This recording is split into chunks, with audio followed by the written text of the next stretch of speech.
Hello guys, मी आलो आपल्या गावाकडच्या स्विमिंग पूल मध्ये.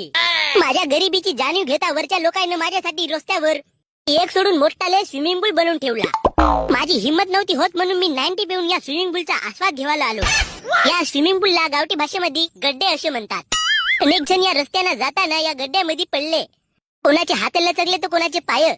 अंबर लचकली न तोंडातून निघला माय माय. भाऊ, तुम्हाला असे रोड तुमच्या घराजवळ दिसले तर तुम्ही त्या रोडाचा आस्वाद आनंद घ्या.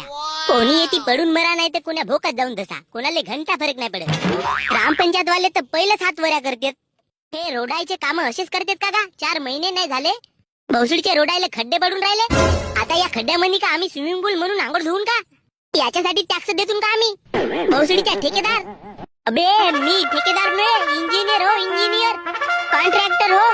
भोकाशीन नाही तू कोणता तोफखान असशील. बहीण माई सरकारच्या पैशामधून दाबत्या मस्त ने हे असे रोड बनवत्या. मी का करू भाऊ? याला त्याला देता देता माझ्याकडे फक्त चड्डी घेवायला पैसे वाचतेत.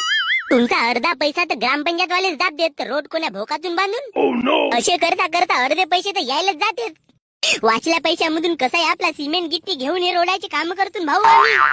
बिना कामाने माझे कपडे फाडून ठेवल्या.